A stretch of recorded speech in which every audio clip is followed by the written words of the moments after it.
তেওঁলোকে ৰাজহুৱা মিটিং পাতি বা তেওঁলোকে ৰাজহুৱা মিটিঙো পতা নাই, একপক্ষভাৱে তেওঁলোকে কথাবিলাক কৈ আছে। তেওঁলোকে দেখাব নোৱাৰিলে, ৰিজলিউশ্যন ক'ত ল'লে দেখাব নোৱাৰিলে নহয়। আমাৰ প্ৰেচিডেণ্ট চাহাব আছে, গৈছিলে, আমাৰ প্ৰতিনিধি দল গৈছিলে, এইখিনি ডিটেইলছ আলোচনা কৰিম। তেওঁলোকেতো আবুল ডাবুল কথা কৈ পঠিয়াই দিলে। গতিকে তেওঁলোকে টাউন কমিটিৰ জিলাৰ ডিচিৰ এক্টৰ বাহিৰত ভাঙিব নোৱাৰে।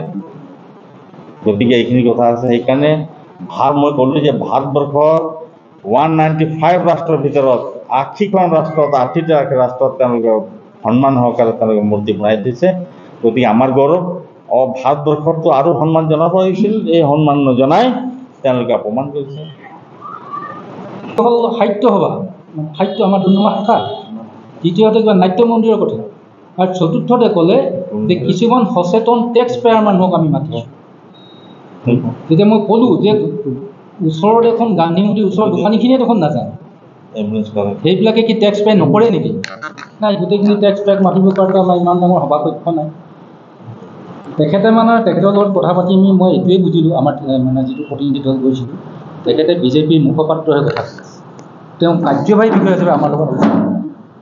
আমি তেখেতক বাৰে বাৰে অনুৰোধ কৰিছোঁ যে আপোনালোকে গান্ধী মূৰ্তিভাৱেই থাকিবলৈ দিয়ক।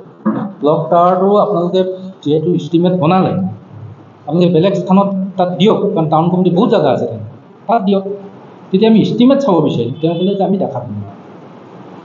কাৰণ এইটো কাৰণে দেখাব নোৱাৰোঁ, আমি গম পালোঁ যিজন ঠিকাদাৰ আছে, ঠিকাদাৰজনে যেতিয়া আমি তাত প্ৰতিবাদ কৰিছিলোঁ, তেওঁ ক'লে যে ইয়াত ক্লক টাৱাৰ বনাবৰ কাৰণেহে এই বস্তুটো উঠোৱা হৈছে, আৰু তেওঁ মোবাইলত ফেচবুকত সেই বস্তুটো আমাক দেখালে। অকল ক্লক টাৱাৰৰ বস্তুটোৱে দেখাইছে DPR, তাত কোনো গান্ধী মূৰ্তি DPR কিন্তু তেওঁ দেখাবলৈ সক্ষম নহয়। তেতিয়াহে আমি কিন্তু প্ৰতিবাদ কৰিছোঁ। আৰু সেই প্ৰতিবাদস্থলীত আমাৰ আছিল বুলি কৈছে, তেওঁ তাত চহী দেখাব পাৰিম বুলি কৈছে, যে আমি মাইনাছটো দেখাব পাৰিম আৰু তাত উপস্থিত থকা আমি ইয়াৰ চহী দেখাব পাৰিম। সেই কথাটো কিন্তু স্পষ্টভাৱে কাৰ্যবাহী উত্থাপন কৰিছে। আৰু যেতিয়া আমাৰ প্ৰতিবাদস্থলীত আমাৰ সন্মানীয় অতুল বৰা ছাৰ আছিল, আমি তেখেতকতো আমি যথেষ্ট সন্মান কৰাৰো এই দুৰ্নমাৰ গুৰি ধৰোঁতা বুলি আমি জানো। কিন্তু তেখেতকো আমাৰ প্ৰাক্তন বিধায়ক ছাৰে সুধিছিলে যে এই বিষয়ে আপুনি কিবা জানে নেকি? তেখেতে একাষাৰে কৈছিলে মই একো নাজানো। যেতিয়া কাৰ্যবাহী বিষয়াজন গ'ল, তেতিয়া কিন্তু আকৌ ছাৰে আহি কাৰ্যবাহী বিষয়াৰ হৈ কথা ক'বলৈ লাগিব। তেতিয়া ছাৰে কৈছিলে যে আপুনি অলপ আগত একো নাজানো বুলি ক'লে, গতিকে আপুনি বৰ্তমান মনে মনে থাকক। সেইটো কথাও তেওঁলোকে বেয়াকৈ ওলাইছে যে আমি অপমান কৰিছোঁ বুলি। আনকি কাৰ্যবাহী বিষয়াজনে আমাক কৈছে যে আপোনাক অপমান কৰিছে। তেওঁ অপমান কৰা নাই, তেখেতে নাজানো বুলি কৈছে। তেতিয়া পিছত কেনেকৈ তেখেতে তেতিয়া তেখেতে কৈছে যে নজনাতো কথা নাথাকে। আমাৰ প্লেছ ক্লাবৰ ইয়াত প্ৰতিনিধি উপস্থিত আছে, তেওঁলোকে অনুমতি প্ৰদান কৰিছে। 10জন ৱাৰ্ড মেম্বাৰে। সেই কথাবিলাক আচলতে আমাক কাৰ্যবাহী বিষয়াজনে কৈছে, আৰু সেইকাৰণে আমি সেই কামটো কৰিছোঁ। কোনো কাৰণত আমি কাম বন্ধ কৰিব নোৱাৰোঁ বুলি আমাক জনায়। আমি বাৰে বাৰে কৈছোঁ যে আপোনালোকে আলোচনা কৰিম বুলি কৈছিলে প্ৰতিবাদস্থলীত, ক'ত আলোচনা না আমাৰ আলোচনা হ'ল। আলোচনা কাৰ মাজত হ'ল? তেওঁলোকৰ মাজত। আমি যে প্ৰতিবাদ কৰিছিলোঁ, আমাৰ লগত যেতিয়া আলোচনা হ'ব লাগিছিল, সেই আলোচনা তেওঁলোকে কৰাৰ মানসিকতা নকৰিলে। আপোনালোকে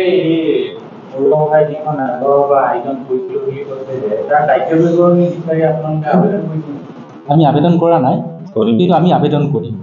তাৰ কাৰ্যবিৱৰণীও আমি বিচাৰিম, আৰু তাত কোন কোন উপস্থিত আছিলে দুৰ্নমা সচেতন ব্যক্তি, আমি সেইসকলৰ তথ্য বিচাৰিম। গতিকে তেওঁৰ আন্তৰিকতাৰ একেবাৰে অভাৱ, অলপ চলপ নহয়, একেবাৰে অভাৱ। গতিকে কলেজ কেনেকৈ হ'ব? কলেজ নহ'ব তাৰ কাৰণো আছে এটা। তেওঁ পাৰ্চেণ্টেজটো নাই হোৱা, তাৰ নিজৰ মানুহ তাত ঠিকাদাৰ পোৱা নাই। ঠিকাদাৰ নোপোৱাৰ কাৰণে এইটো হৈছে। আৰু এটা আছিলে, আগতে এজন ঠিকাদাৰ পাইছিলে, বাজাজ নাম্বাৰ ঠিকাদাৰ। সেই ঠিকাৰ কমিশ্যনটো তাৰ ওচৰত গৈছিল, জানে আমাৰ কেইবাজন মালটো বেগত নি পেলাই দিছিলে, কিন্তু কমিশ্যনটো তেওঁ বেছি বিচাৰাৰ কাৰণে আনহাতে চিফ মিনিষ্টাৰৰ লগত ভাল থকা বাজাজে অৰ্ডাৰ লৈ আহিলে। কাম কিবা কাৰণ নকৰিলে সেইটো বেলেগ কথা, কিন্তু এতিয়া তেওঁৰ কাম দায়িত্ব আছে নাই? এই কলেজখন যে হোৱা নাই, তেওঁৰ দায়িত্ব নাই জানো? এতিয়া তেওঁ এটা প্ৰশ্ন উত্থাপন কৰা নাই। চিফ মিনিষ্টাৰ আহোঁতে তেওঁ ক'ব লাগিছিল, কোৱা নাই। গতিকে এই ৰাইজৰ তেওঁ ঠিকা ভিত্তিত চলা এজন বিধায়ক, গভৰ্ণমেণ্টো চলিছে ঠিকা ভিত্তিত,